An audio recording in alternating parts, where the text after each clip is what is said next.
On va prendre un passage dans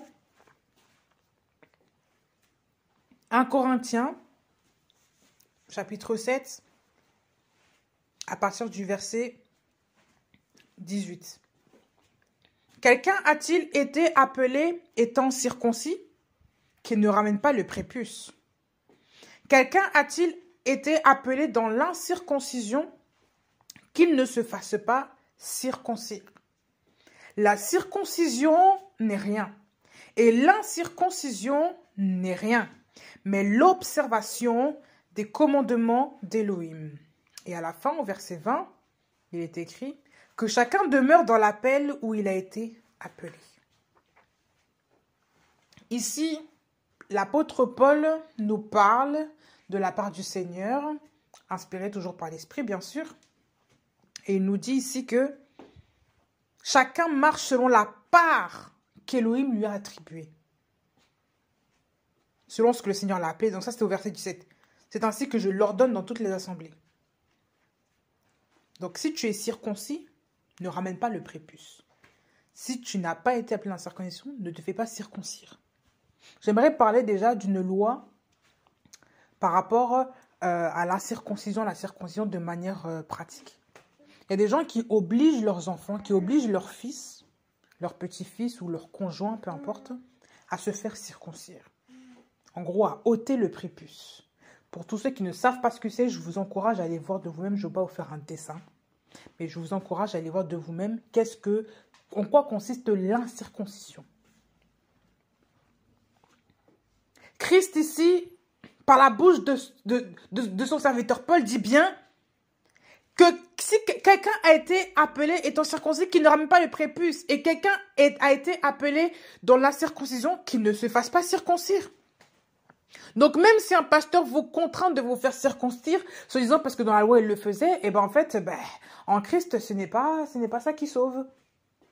Il faut le dire, il faut que chacun marche selon la part qu'Élohim lui a attribuée. Donc Dieu sait très bien que aujourd'hui, sous la grâce, il y a des gens qui ne sont pas circoncis. Et il faut respecter aussi l'intégrité de ces gens-là. Ça veut dire le corps physique de ces gens-là.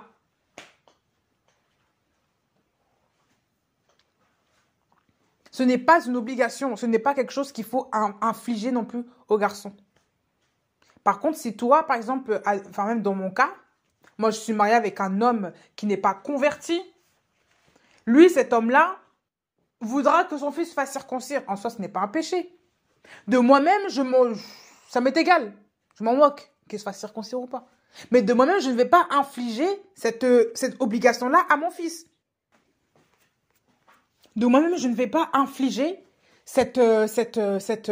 comment dire, ce joug à mon fils. De moi-même. Pourquoi? Parce que, en Christ, il n'y a pas de ça. Mais comme le mari n'est pas converti, pour ne pas faire d'histoire, pour ne pas créer des scandales chez les autres, et selon la culture aussi des autres, on évite. Et on permet les choses, parce que ce n'est pas un péché. En fait, il n'y a rien de mal. Mais comprenez bien le langage qu'ici Paul dit. Qu'il ne faut pas chercher à faire... Vous qui avez la connaissance des paroles, vous qui avez la connaissance de la parole de Dieu, ne cherchez pas à faire circoncire sous prétexte que c'est une tradition familiale alors que ça ne l'est pas. Et donc ici, pourquoi Paul dit ça? Parce qu'il y avait beaucoup de juifs qui obligeaient secrètement certaines personnes d'autres origines que eux, par exemple des Grecs ou des gentils comme il le disait, à se circoncire, se disant parce que c'était ça qui allait faire qu'ils allaient être en alliance avec Dieu. Parce qu'autrefois, dans la loi, selon Moïse, il fallait se faire circoncire. Et si tu ne t'es pas circoncis, en fait, tu ne fais pas partie du peuple de Dieu. Donc, il y en avait des sectes qui le faisaient. Oui. Et ça, il y en avait beaucoup qui pratiquaient ces choses-là.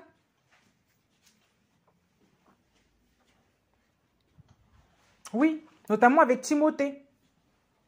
Comme il y avait beaucoup, comme ça faisait scandale le fait que son père était grec, que sa mère était juive, qu'il n'était pas circoncis, Paul, en fait, pour ne pas que les gens l'embêtent tout le temps, il l'a fait circoncire. Comme ça, les gens ne parlent plus. Comme ça, le message est prêché librement. Ça, c'était à l'époque.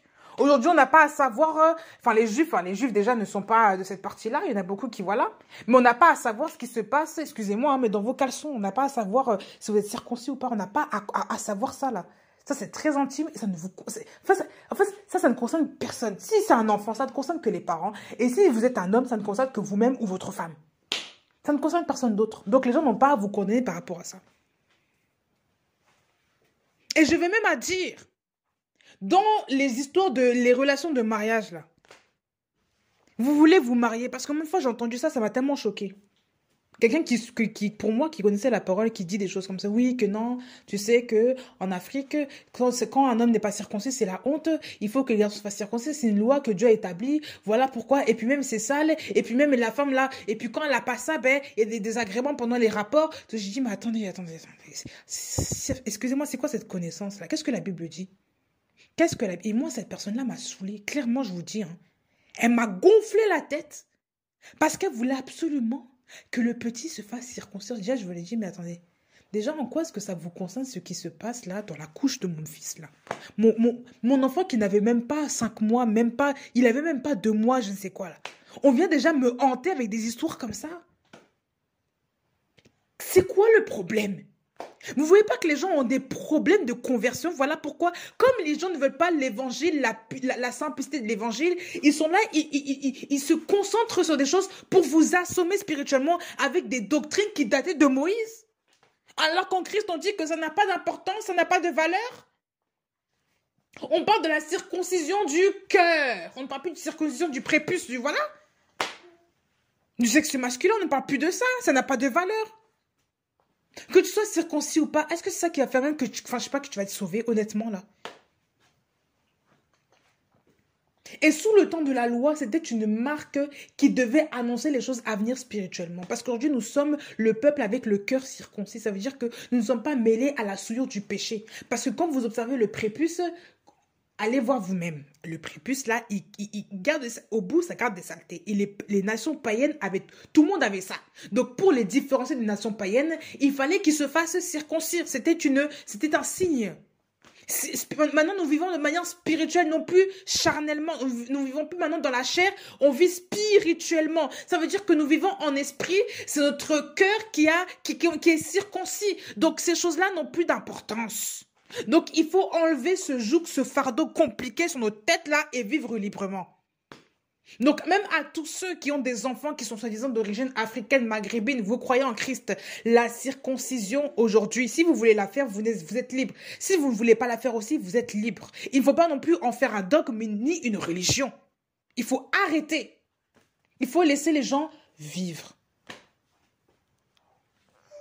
Que chacun marche selon la part qu'Élohim lui a attribuée. Verset 17. Hein. Chacun selon ce que le Seigneur l'a appelé. Le Seigneur sait très bien qu'il y a des frères qui ne sont pas circoncis. Mais pourquoi est-ce qu'il y a des femmes maintenant? Oui, si tu te maries avec moi, il faut que tu fasses circoncire parce que chez moi. Mais qu'est-ce que ça... Attends, toi, là... Non, tu n'es pas mariée. Tu es censée être vierge. Si c'est ton premier homme, là, tu n'es pas censé savoir tout ce qui se passe chez l'engin du monsieur, là. Parce que normalement, même naturellement, quand tu es une femme, tu es vierge, tu ne connais pas d'homme. Donc, tu ne sais pas encore ce que c'est d'avoir l'acte sexuel. Donc, pourquoi est-ce que tu vas vouloir décrire de circoncision? Parce qu'apparemment, ça fait machin. Mais il faut arrêter. Qu'est-ce qu'on met dans la tête des gens, là? Vous voyez pas que même, je sais pas que c'est la sorcellerie, c'est que pour moi, je sais pas que c'est vraiment des mauvaises pensées, même des pensées débridées, de dire ça. Même les femmes qui disent ça, c'est parce qu'elles ont goûté à plusieurs hommes. Ce n'est pas normal. Même c'est sale de parler comme ça. Ça ne se dit pas. Ce ne sont pas des choses à expliquer. Même les gens sont libres. Comment les gens ont fait depuis des millénaires pour se reproduire sans qu'il y ait des problèmes chez la femme? Sinon, on aurait déjà parlé de ça depuis même, je ne sais pas combien de temps. Mais oui. Ça, c'est un enseignement. Je vais clôturer. Hein. C'est un enseignement qui est censé... que le père est censé donner au fils. Que le père est censé apporter au fils. Et non pas que n'importe qui est censé apporter à un garçon. Le père est censé apporter ça à son fils.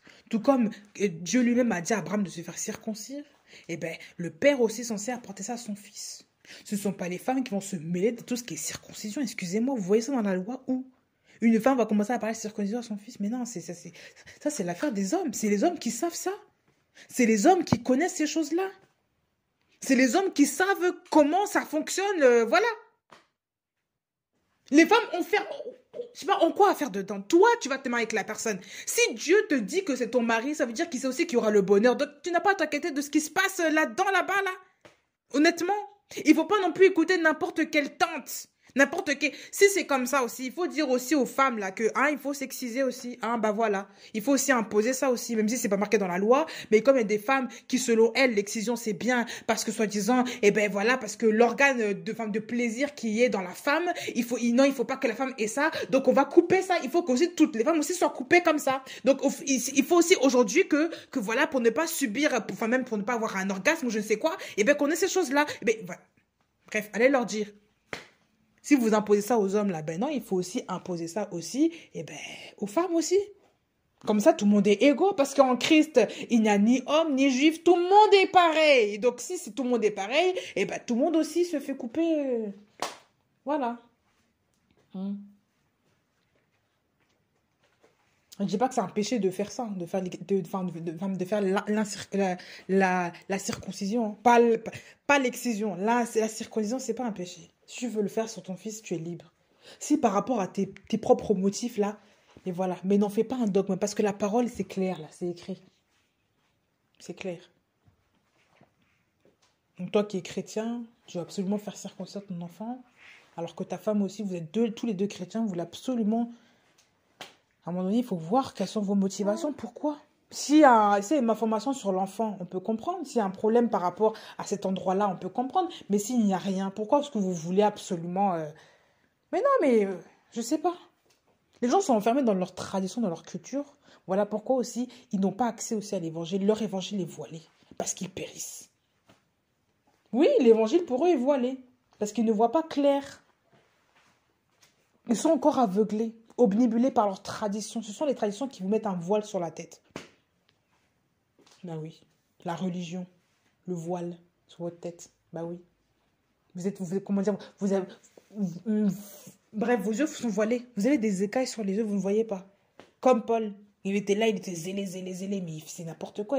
Il était partisan de ceux qui tuaient, les véritables enfants de Dieu à l'époque. Parce que, voilà, il était enfermé dans ses traditions. Et les gens qui sont très religieux sont très méchants, ils imposent des choses aux autres qui sont tellement lourdes et difficiles. Voilà. Et c'est pareil pour ceux, par exemple, qui se convertissent au christianisme et qui avant étaient dans une autre religion, comme l'islam. N'imposez pas maintenant aux femmes de se découvrir absolument. Elles sont libres. D'accord ? Il ne faut pas non plus les encourager à se maquiller, alors qu'elles, dans leur culture, c'est des choses qu'elles n'ont pas forcément apprises. Pas toutes, mais certaines. Si maintenant elles viennent à Christ, elles viennent avec un cœur, est-ce que c'est le vêtement qui importe ? Est-ce que c'est, la toge là qui importe ou est-ce que c'est le cœur qui importe? Encore une fois. On n'a pas dit ici qu'il faut s'habiller décemment pour ceux qui comprennent aussi de travers, mais on dit qu'il faut respecter les gens là où Dieu les a appelés. Donc si par exemple dans son pays d'origine, les femmes portent les robes, laissez-les porter la robe. Si elle est habituée, si elle est à l'aise avec la robe et non pas le jean, il faut la laisser. Et il ne faut pas non plus aussi faire l'inverse. Quand tu viens à Christ, tu commences à rajouter, à te changer, alors qu'avant tu étais libre, tu mettais des jeans. Et je sais pas, maintenant tu viens dans une assemblée, beaucoup de femmes ont des robes, elles ont que des robes, et elles te disent, non, mais il faut mettre les robes, comment toi tu rentres dans ce joug-là, alors que c'est marqué nulle part qu'il faut mettre des robes là. Donc voilà. Ça c'est dans les deux sens aussi. Il faut respecter tout le monde. Il faut il faut pas transformer les gens. Et ça, c'est quelque chose que je tiens aussi à souligner. Les gens qui viennent au Seigneur, ils viennent avec un cœur sincère. Ils aiment le Seigneur. Ne commencez pas à leur imposer vos manières de vivre, leur dicter votre manière de vous comporter là. Ça ne se fait pas. Il ne faut pas non plus les exclure parce que votre tradition, elle est omniprésente. Il y a des gens qui saoulent, je vous le dis. Il y a des assemblées, par exemple, ils ne font que parler le lingala du matin au soir entre eux. Pourtant, il y a une personne étrangère qui vient, une personne qui est étrangère, qui vient dans l'assemblée, qui ne connaît pas cette langue, elle arrive, elle se dit, je viens dans une assemblée pour, voilà, pour me recueillir avec des frères et sœurs, pour partager avec eux. Maintenant, ils parlent tous la même langue entre eux, ils disent même pas bonjour, rien. Ils mangent toujours la chikwang, machin, ils te parlent même pas, ils sont là, ils crient, alors qu'elle a pas... Non, mais vous vous rendez compte, là, le témoignage. Et vous êtes là à cause de ces gens-là aussi. Il y a des gens qui ne veulent plus venir, qui ne veulent plus s'assembler. Donc voilà. Et comme il y en a qui sont aussi faibles, des chrétiens qui sont faibles, quand ils voient des caractères comme ça, ben voilà. Et c'est à cause de cela, vous qui faites des scandales comme ça, vous aurez des comptes à rendre aussi. Parce que vous ne savez pas vous comporter, vous imposez des choses aux gens. Ah oui.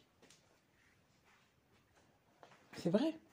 Moi, par exemple, quand je me suis fait, quand je venais de me convertir, j'allais à l'assemblée, mais on nous avait appris à nous habiller d'une manière, voilà, il fallait vraiment qu'on s'habille bien, qu'on se maquille, que les vêtements soient ceci, il fallait que ceci, il fallait que cela, il fallait tellement qu'on soit bien présenté.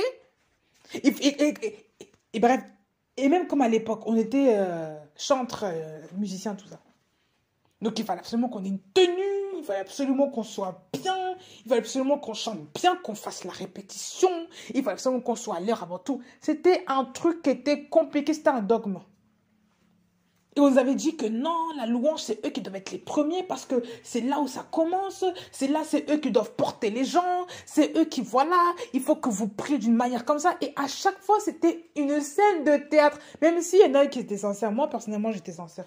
Je ne voulais pas faire l'hypocrite à Dieu parce que moi, je n'aimais pas ça. Moi, quand je venais, je savais très bien que si j'ai péché, Seigneur, pardonne-moi. On t'adore dans l'esprit, dans la vérité, voilà. Mais il y avait des gens qui étaient là juste pour chanter. Juste pour, voilà, parce qu'il fallait jouer, parce qu'on leur a demandé de jouer, parce qu'il fallait jouer, parce qu'ils avaient besoin. Il fallait toujours qu'on ait des tenues, voilà. Je sais pas, des longs trucs, des talons. Et moi, comme je voulais imiter les personnes qui étaient respectées, voilà. Et on se met voilà. Et même les gens, parfois, ne peuvent pas nous approcher. Pourquoi? Parce qu'on sent que ils sont pas pareils, ils sont pas différents. Alors que tous les gens étaient habillés normalement. Hein. Tu les vois, ils arrivent dimanche, normal, avec leurs trucs. Ils sont pas... ils arrivent simples. Mais nous, non, il fallait que... La religion. Le suivisme aussi. Alors qu'en vérité, parfois, tu as envie juste d'arriver en jogging à l'assemblée. Je vous dis la vérité.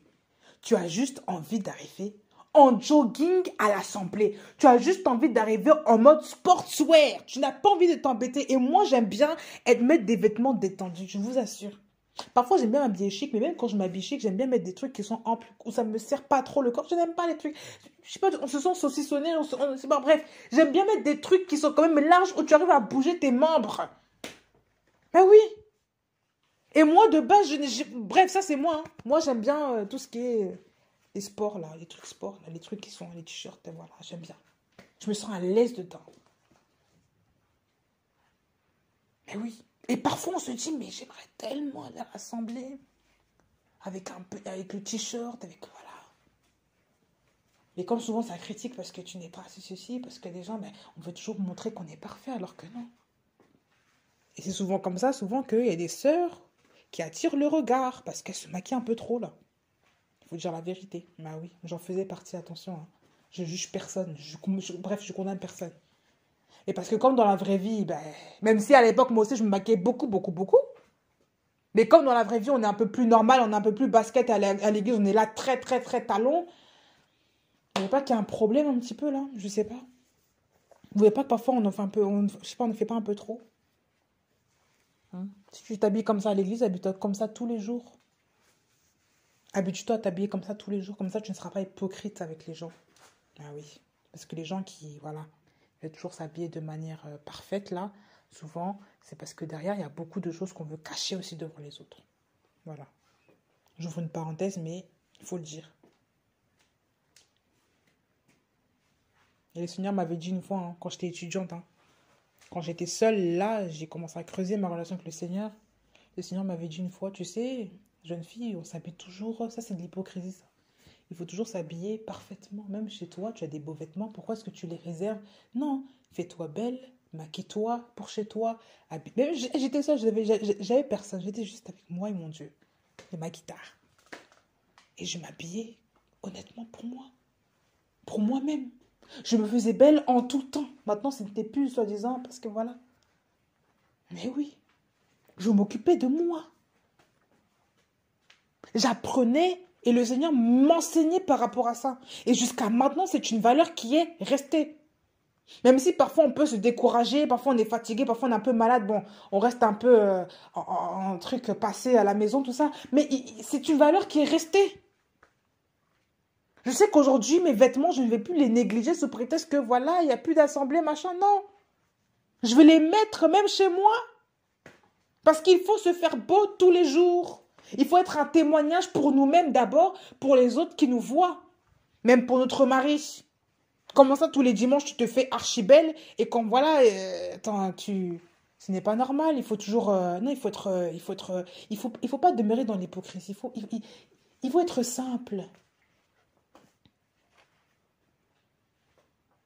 Même une fois, même mon mari m'avait dit, hein, mais toi, quand tu sors, tu te fais tout le temps belle. Hein? Et quand à la maison, parfois, tu restes normal. Moi, j'aimerais plus te voir. J'ai dit, ah bon? Je ne savais pas qu'il raisonnait comme ça. Je lui ai dit, moi, il s'en fout. Non, le Seigneur, il m'a dit, non, il a raison. Même dans Apocalypse, qu'est-ce que c'est marqué? On a dit que, moi, ça m'a frappé quand j'ai vu ça, hein, que la Jérusalem, elle descend sur la terre. Elle était toute belle, toute ornée, comme une épouse s'est préparée pour son époux.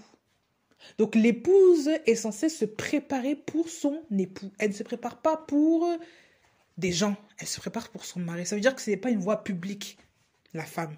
Elle est d'abord belle, elle est réservée pour son mari.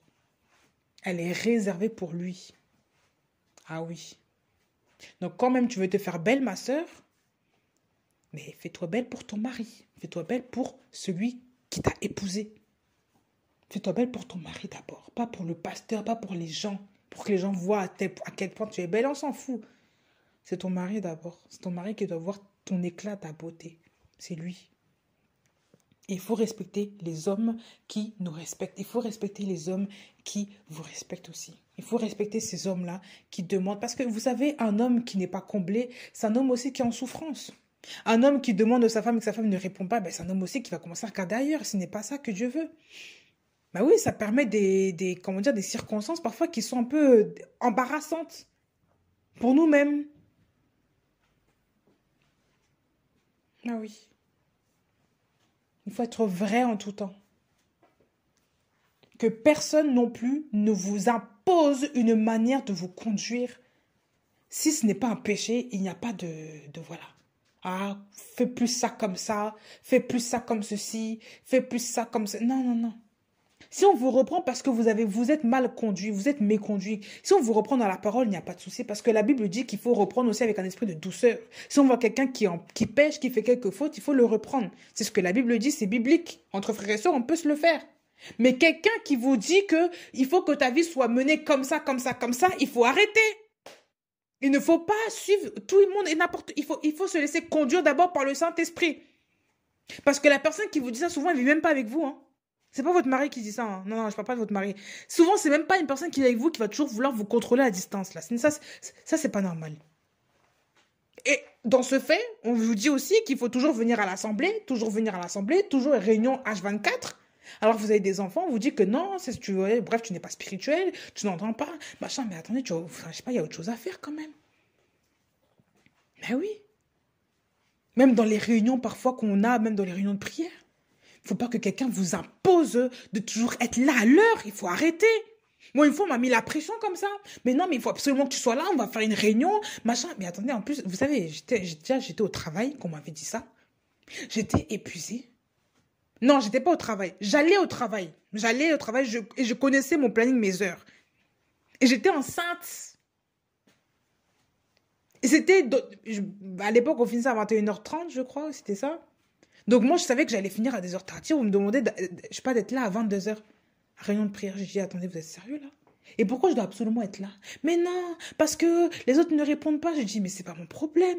Je suis indispensable. Est-ce que je suis indispensable? C'est quoi cette affaire-là?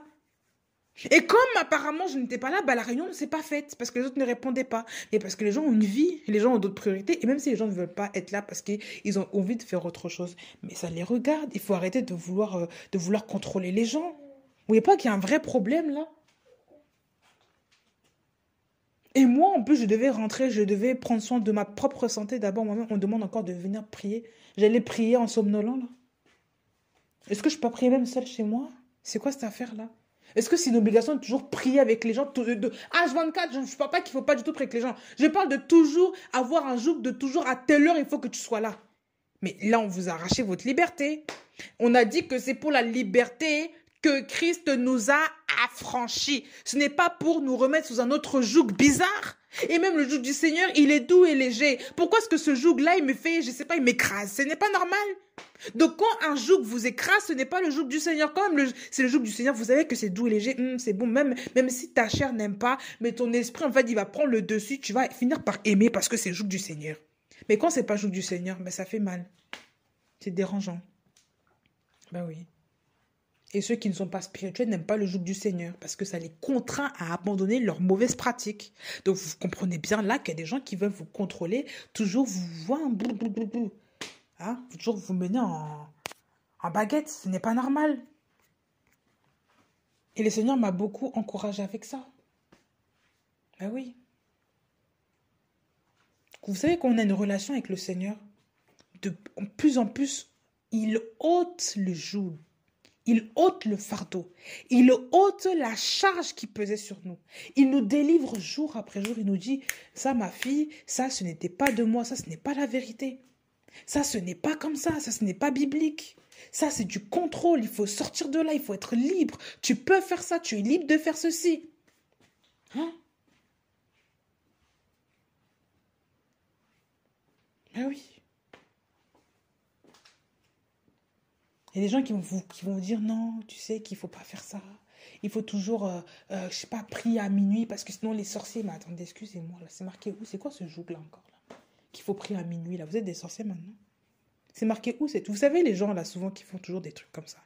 Qui mettent toujours des trucs mystiques en place comme ça, minuit, 3 heures. C'est parce qu'eux-mêmes, vivent dans la sorcellerie, savent très bien que les démons les attaquent toujours à ces heures-là parce qu'eux-mêmes sont dans le clan de la sorcellerie. Ils sont manipulés par Satan. Donc, comme ils sont des victimes de Satan, voilà pourquoi ils disent qu'il faut prier comme ça aux gens.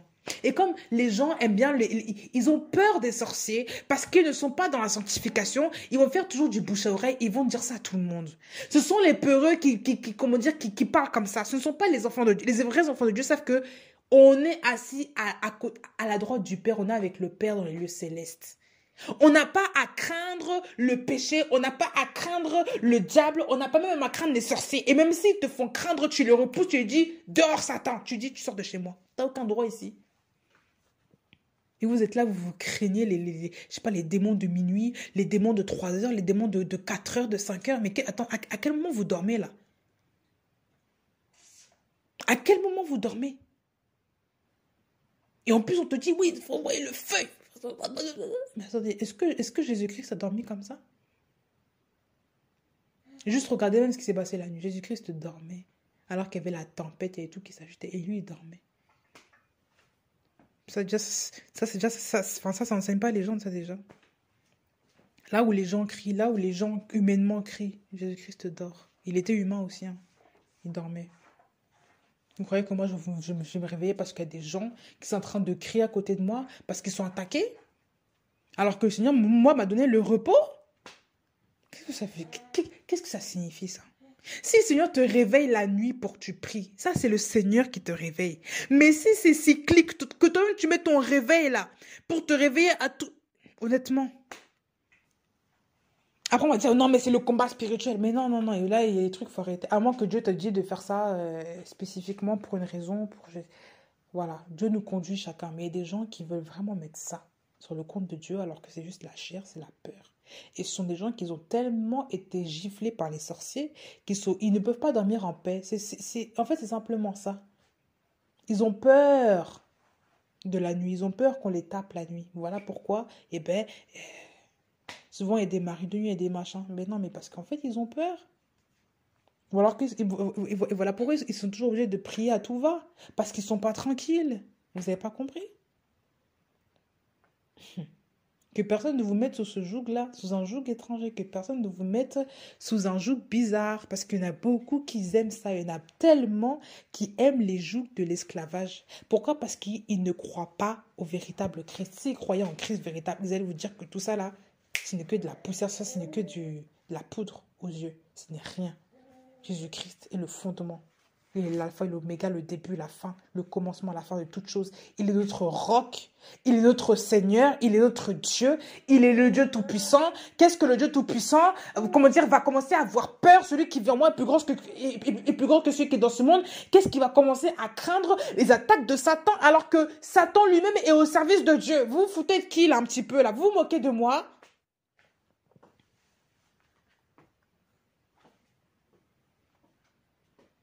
Si nous-mêmes, à plus forte raison, nous-mêmes les humains, on ne permet pas que quelqu'un s'attaque à notre enfant, Dieu lui-même et ses enfants. Vous croyez que Dieu va permettre qu'on puisse attaquer même à nous, ses enfants? Ça n'a pas de sens. Ça n'a pas de sens. Ça n'a pas de sens. Il a dit que nous sommes dans sa main et que personne ne peut le ravir de sa main. Personne ne peut ravir les brebis que Dieu a mis dans la main de Christ. Personne ne peut le faire. Donc vous, là, pourquoi vous avez peur, là? Vous qui êtes soi-disant en Christ, là, pourquoi vous avez peur des sorciers comme ça? Ça n'a pas de sens. On n'a pas dit qu'il ne faut pas prier. Mais il ne faut pas prier non plus dans la peur, dans le désordre. Ça n'a pas de sens. Ben oui.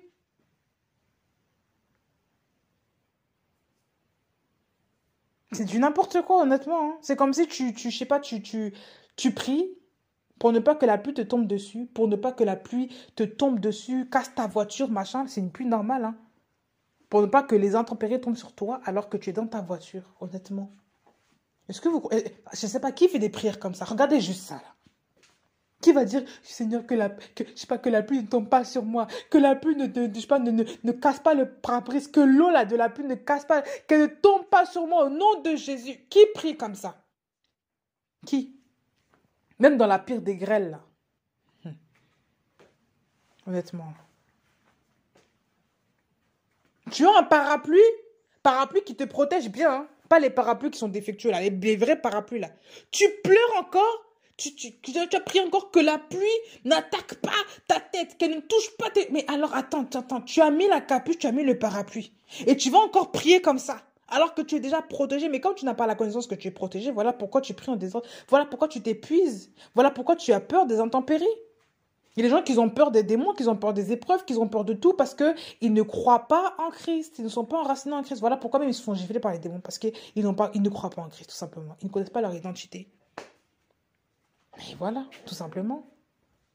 C'est aussi simple que ça.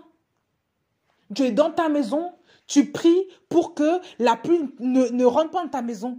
Qu'elle ne rentre pas, je sais pas quoi, alors que ta maison est bien isolée, bien protégée. Et je vois pas qu'il y a un problème là. Tu as bien fermé les portes à clé de ta maison là. Il n'y a pas de problème de je ne sais pas quoi et tu pleures encore parce que la pluie, voilà. Tu es là, tu commences à prier, machin.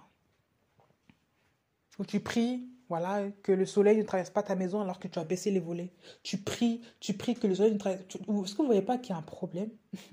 Mais là, je vous parle comme ça de la vie de tous les jours. Mais en vrai, c'est ce qu'on fait, hein, parfois. Hein.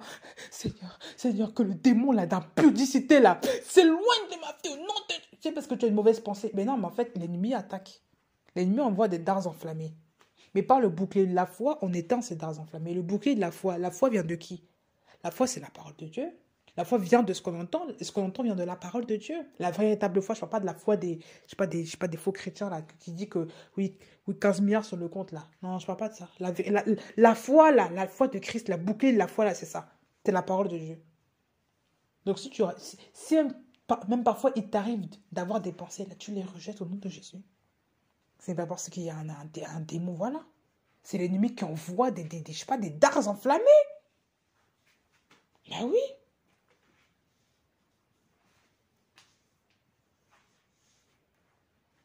Je sais pas, il ne faut pas commencer à mystifier tout comme ça.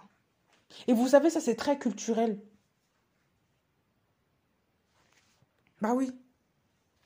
Parce que souvent on voit des Africains, et ça je parle de ma culture, hein, Peut-être dans d'autres cultures aussi, ça existe. Mais moi, ce que je vois, en tout cas, de ce que je connais, c'est que les Africains, souvent, avant de venir à Christ, ben, comme on sait, quand on est né en Afrique, il y a beaucoup de sorcellerie là-bas. Et donc, comme il y a beaucoup de sorcellerie, et comme à chaque fois, il faut faire des gris-gris pour chasser il faut faire toujours des incantations, dire des choses pour chasser les esprits impurs ou je ne sais quoi, ou même quand tu as des choses, et ben comme les gens, comme on voit souvent qu'il y a la mort à cause de la sorcellerie et tout ça, les gens maintenant venant à Christ, ils gardent ces choses-là, ils ont toujours peur. Parce qu'en fait, ils apprennent aussi que les démons existent. Donc, comme eux, ils savent que les démons, c'est le mal, et comme ils savent aussi que la sorcellerie, que tout ce qui se passe, les mauvais sorts, là, c'est le mal. Quand ils associent ça maintenant à Christ, ils font la même chose. Je te chasse, je te chasse. Et comme les gris là, oui, ils font des incantations. Oui, je fais le lot. Maintenant, c'est la même chose. Voilà pourquoi il y en a aussi dans les églises là. Souvent, il y a des trucs africains là. Ils ramènent de l'eau, ils jettent sur les gens. Ils ramènent le sel, ils font ça. Ils disent de prier telle heure à telle heure. Ils disent de machin. Parce qu'en fait, comme vous voyez même dans les trucs mystiques, la sorcellerie aussi, ces gens-là aussi prient de telle heure à telle heure. Parce que les sorciers aussi font des trucs de telle heure à telle heure pour agir contre les gens. Pour hanter les gens. Voilà pourquoi on vous dit de prier tel... Alors qu'en Christ, vous êtes délivrés de ces choses-là. Il faut dormir en paix, pardon, dormir en paix. Arrêtez de dormir avec les secousses, là. Et quand vous avez des attaques comme ça, là, rappelez à l'ennemi qu'il était vaincu. Rappelez-lui, tu as été vaincu. Tu n'as pas à troubler mon sommeil. Tu n'as aucun droit sur mon sommeil. Tu n'as aucun droit sur le sommeil de ma famille. Tu ne touches pas ma famille. Il faut lui rappeler ça. Et quand vous rappelez ça, là, il faut craindre Dieu aussi. Il ne faut pas être des rigolos, là. Il faut craindre Dieu. Ah oui, il faut craindre le Seigneur. Ah oui. Moi, je m'en rappelle, hein. J'ai été attaquée dans le désordre avant. Oui, non, non, non. Même quand mon fils venait d'être dérangé, mon fils, j'ai dit, Seigneur, j'en ai marre. C'est quoi ça? Le Seigneur m'a dit, il faut prendre autorité. J'ai pris autorité. Mais aussi, c'est la vie de prière, de sanctification, la vie, comment dire, régulière, de la méditation quotidienne de la parole. En fait, c'est quand tu marches dans les principes de Dieu, le diable, il sait que tu ne peux pas être touché. Il ne peut pas te toucher. Il est toujours obligé de demander l'autorisation à Dieu. Mais que quand tu n'es pas en Christ, là, tu as la merci je sais pas, du diable. Donc, il va t'attaquer du n'importe quoi. Mais oui. Et quand tu es un peu endormi spirituellement, là, il ouvre un peu la porte parce qu'il sait bref, que tu ne veilles pas. Donc, voilà, se faufiler. Il faut toujours avoir les yeux spirituels. C'est très important. Ah, mes bien-aimés, toujours avoir l'œil spirituel. Et vous qui êtes spirituel, vous jugez de tout, vous pouvez voir de tout. Je finis aussi avec ça en disant, j'avais fait un songe, une brève vision, un bref éclair quand j'étais plus jeune, beaucoup plus jeune que ça. J'étais dans une maison que je connaissais. Et une personne me parlait et elle me disait, ah, le serpent est parti. Genre, il est parti. Elle me disait, il est parti. Parce que je crois qu'on devait chasser, il y avait un animal qui était entré, Elle me disait, il est parti. Et derrière, quand elle parlait, elle était face à moi. Moi, j'étais, voilà, donc je voyais au loin. Et le serpent était là. Il se faufilait, il était là encore. Il était en train de revenir. Et ça m'a interpellée. À l'époque, je ne comprenais pas. Et maintenant, je comprends pourquoi. Ceux qui ne veillent pas ne voient pas. Ceux qui ne veillent pas, n'ont pas la garde. Et cette personne-là était sûre qu'il était parti. Elle était confiante. Mais moi, de loin, comme j'étais face à elle, mais comme je voyais de loin, elle était à dos au serpent, moi, elle ne le voyait pas. Donc, moi, je le voyais et je savais qu'il était là. Il venait, il se faufilait, il était là. Et je le voyais, je l'ai vu. Et ça s'est arrêté comme ça. Juste un bref passage, un court instant. Ah, il est parti. Et je voyais qu'il était derrière, il se faufilait, il était en train de... Voilà. Il y a des gens qui ne veillent pas spirituellement. Et ce sont ces gens-là qui ne voient pas, qui laissent des accès ouverts à Satan. Parce que s'ils avaient vu le serpent, ils n'allaient pas permettre qu'il rentre. Ils allaient même le chasser, le tuer, voilà. Mais il y a des gens qui ne veillent pas parce qu'ils ne sont pas conscients spirituellement de qui ils sont en Christ, de ce qu'ils ont en Christ et de leur vie. Donc, comme ils ne savent pas ce qui se passe, ils font entrer des choses dans leur maison, ils n'ont pas conscience. Par exemple, dans une maison, quand vous ne faites pas le ménage, ben, toutes sortes d'insectes vont venir. Comme une fois, ça m'est arrivé. Hein. Je vais un peu vous dégoûter là, mais... Hein. J'ai fait l'erreur, c'était en été. L'été dernier ou je ne sais plus quand. J'ai fait l'erreur de ne pas sortir la poubelle en été. Et je l'avais mis dans le KGB. Donc, forcément, je ne voyais pas ce qui se passait. Parce qu'avec la chaleur, souvent, on ne voyait pas dans les poubelles. Donc, je l'ai mis dans le KGB. Donc, j'ai fermé la porte du débarras, machin. Une fois, je suis partie là-bas pour jeter. Je me suis retrouvée avec plein de verres. Plein de verres. De asticots. Ça m'a écœurée. Je me suis battue avec ça parce qu'il y en avait plein qui étaient... En fait, ils étaient tellement remplis qu'ils avaient infesté beaucoup. Ils étaient dans le KGB, c'était partout, il fallait les tuer. Quand je marchais, j'en retrouvais qui étaient maintenant rentrés dans la cuisine. C'était infect, c'était immonde, immonde. Et pourquoi? Parce que je me suis dit que je vais laisser un peu... En fait, je n'avais pas veillé à ce que la poubelle soit jetée à temps. Ah oui, hein, j'ai vraiment fait une bourde ce jour-là et je me suis retrouvée avec des bêtises dans mon KGB qui est venu dans ma cuisine. Et jusqu'à dans le rideau de la cuisine, ils ont monté, c'était une catastrophe. Je me dis, mais pourquoi c'est quoi ces mots? J'étais dégoûtée, j'étais écœurée. Et là, même l'enseignement m'est venu à ce moment-là, je me suis dit, tu n'as pas veillé. Moi-même, j'ai compris, si j'aurais nettoyé cette poubelle, si j'aurais fait les choses à temps, il n'y aurait pas eu cette prolifération de choses. J'aurais vu ce qui se passait, j'aurais pu agir à temps avant qu'il ne se multiplie de combien là? Parce que c'était immonde. Ben oui. Parce qu'il doit y avoir un aliment qui les a attirés et que les mouches ont pu faire leur java dedans. Et voilà, on se retrouve avec des salades et des trucs compliqués là. Parce qu'on ne veille pas. Parce que j'avais laissé la porte fermée, j'avais négligé cette poubelle-là. Quand on néglige les choses, on ne peut pas voir ce qui se passe. Et quand on néglige aussi, par exemple, même dans sa maison, quand vous négligez, par exemple, la propreté de votre maison, vous allez voir que vous allez trouver des petites araignées, des petites toiles d'araignées. Les animaux commencent à tisser leur vie dans votre maison, vous ne savez même pas. Mais oui, pourquoi? Parce que vous ne faites pas attention.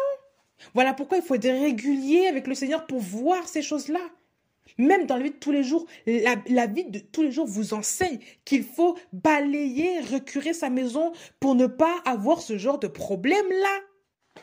Ben oui. Mais attendez, moi je vais être honnête avec vous, je vais être terre à terre. Il faut savoir se dire les choses. On n'est pas parfait, on fait tous des erreurs. Donc moi, ce que je vous dis, mon témoignage là, que j'ai eu là, ben, c'est la vérité. Ça m'a même enseigné.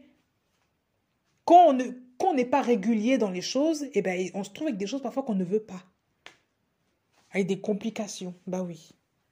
C'est comme les dettes. Quand tu ne règles pas maintenant, bah, ça s'accumule, ça s'accumule. Et un jour, tu te retrouves avec des complications terribles. Ça m'est arrivé aussi, je le dis. Je confesse, ça m'est arrivé. Bah oui, il faut qu'on vous le dise. Ce sont des choses qu'on ne gère pas sa vie honnêtement, correctement, qu'on n'est pas ordonné. Hein? Voilà pourquoi on se retrouve avec des salades dans tout le monde. Avec des trucs parfois qu'on ne veut pas. Pourquoi? Parce que nous-mêmes, là, on est endormis spirituellement. On ne veille pas.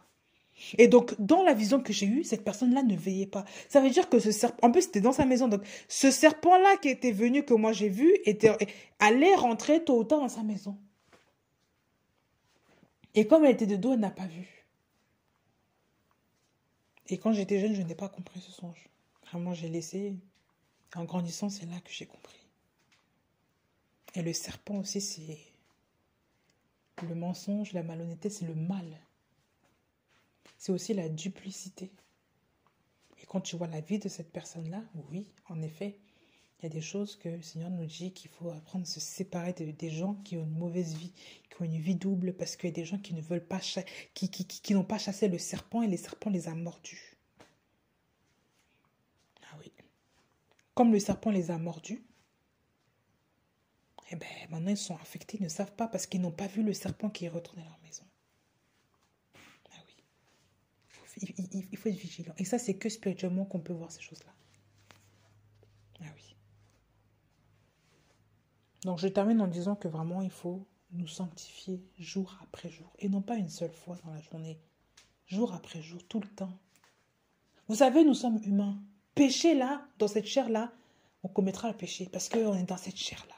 Mais il faut savoir se repentir et se redresser, avancer avec le Seigneur en tout temps. Et ne pas persévérer dans sa mauvaise marche. On n'a pas dit qu'on n'aura pas de défauts. Chacun a ses défauts. Il y en a qui ils ont des défauts impatients, il y en a qui sont plus nonchalants, il y en a ils sont un peu plus peureux, peu importe. Bref, le Seigneur nous émonde tout le temps, il nous donne son caractère tout le temps. Et on n'est pas arrivé. Chaque jour, on avance avec le Seigneur. Mais il faut qu'on sache s'attacher au Seigneur. On n'est pas là pour se condamner, pour dire, toi tu as péché, toi tu es comme ça. Non, il faut savoir se redresser dans le Seigneur. Même moi qui vous parle, il y a des côtés où parfois ça ne va pas, mais je me reprends devant le Seigneur. Le Seigneur même me reprend parce que je suis son enfant. On n'est pas arrivé, personne n'arrive. On est des enfants de Dieu, vous comprenez? On n'est pas des adultes de Dieu, on est des enfants de Dieu. On n'a pas de leçons à donner à notre Créateur. Le Seigneur même nous sait, il sait comment nous sommes dans cette chair-là, on peut être terrible. On peut même être méchant parfois. On ne se rend même pas compte qu'on est méchant. Et parfois, parfois je sais pas, on a fait le truc, on se dit, mais moi, oh là là, je me dis spirituel, mais... Bah, oui, mais t'es spirituel, mais parfois tu cries encore, tu t'énerves encore après certaines choses qui... Voilà! Mais oui! La maîtrise. Voilà pourquoi c'est important de demeurer toujours au pied du Père, parce que c'est au pied du Père qu'on va conforter cette stabilité-là en esprit. C'est la stabilité, Christ. Christ, le roc là, vous savez, le roc ne bouge pas. Le roc, c'est la stabilité.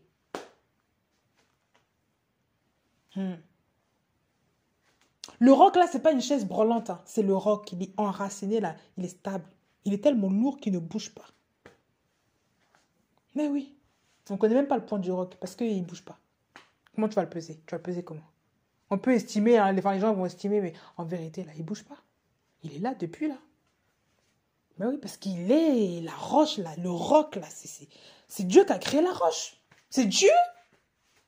Les montagnes depuis là, elles sont là, pourquoi? Mais oui.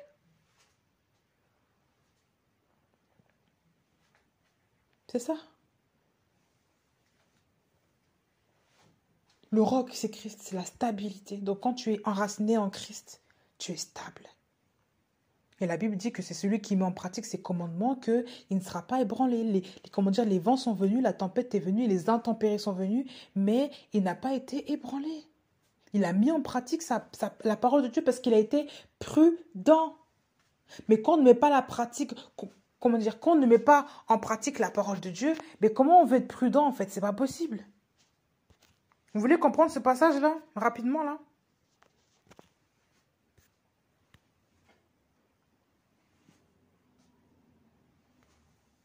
On va voir ce passage rapidement. Et vous allez comprendre.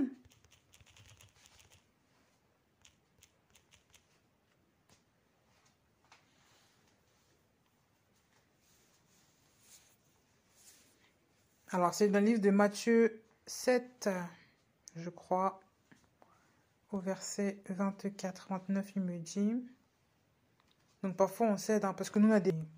Comme avec souvent les applications,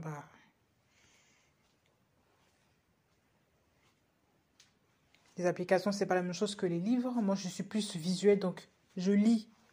Donc moi, les versets peuvent rester que quand je lis avec mes yeux. Mais avec le téléphone, souvent avec les pages qui tournent, c'est toujours la même chose. On n'arrive pas à s'y retrouver. Donc souvent, on oublie les références. Bref, c'est dans Matthieu 7, à partir du verset 24, parabole des deux bâtisseurs. C'est pourquoi quiconque entend de moi ces paroles et les met en pratique. Écoutez, entend de moi ces paroles et les met en pratique. Je le comparerai à un homme prudent qui a bâti sa maison sur le rocher. Celui qui met en pratique les paroles de Jésus, il dit qu'il le compare à l'homme prudent. Prudent comme le serpent. Prudent comme le serpent, mais pur comme la colombe. Donc il fait attention, mais qui a bâti sa maison sur le rocher. Le rocher, c'est Christ, c'est le rocher des âges, c'est lui. Qui a bâti sa maison sur le rocher. Donc celui qui met en pratique la parole, c'est celui qui bâtit sa maison sur le roc. Le roc est Christ, qui est la parole.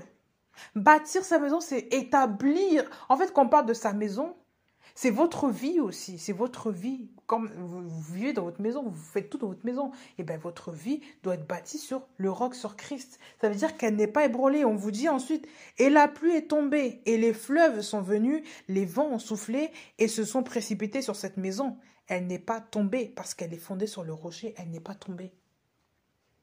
Donc, béni êtes-vous, vous qui, même malgré les épreuves, vous ne tombez pas parce que vous êtes accrochés en Christ.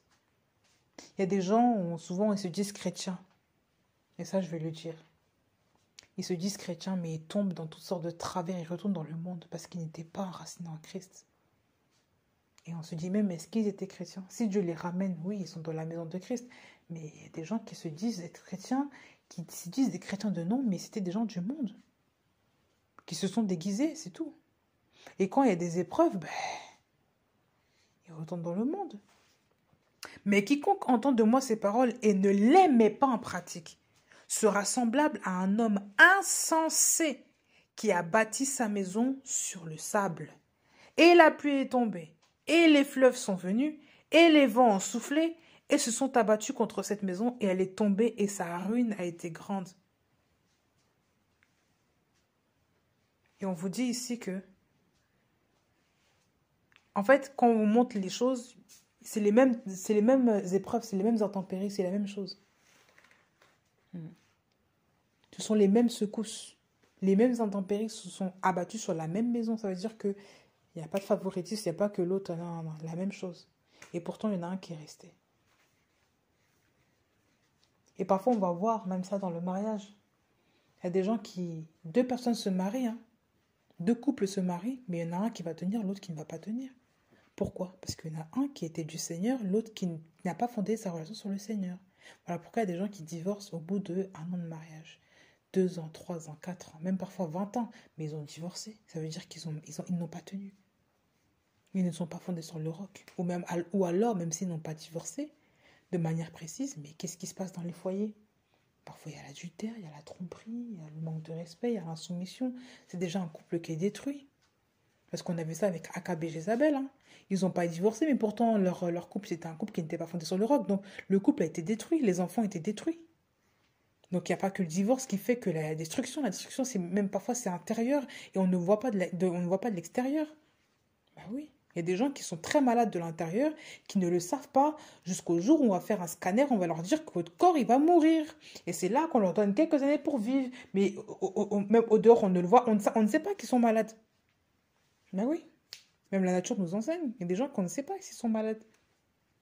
Un fruit, souvent, s'il est de l'extérieur, il est beau. Tu vas penser qu'il est bon. Quand tu vas le croquer, c'est là que tu vas voir qu'il y a plein de trucs dedans. C'est pourri à l'intérieur, il n'y a plus rien. Eh bien, il est pourri de l'intérieur.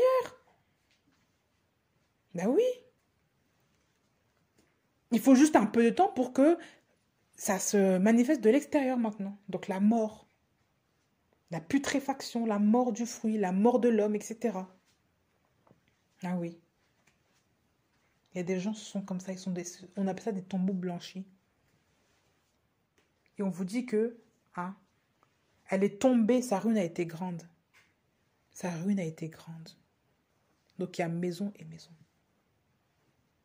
Il y a des gens qui ne sont même pas du Seigneur et qui veulent marcher avec le Seigneur. Et moi, je vous déconseille de continuer à marcher avec ces gens-là parce qu'ils vont vous attirer dans leur ruine. Vous allez marcher à contresens. Au lieu d'aller dans le sens du Seigneur, vous allez marcher à contresens et vous allez marcher sur du sable. Au lieu de marcher avec le rocher, vous allez marcher avec le sable. Et vous savez, le sable,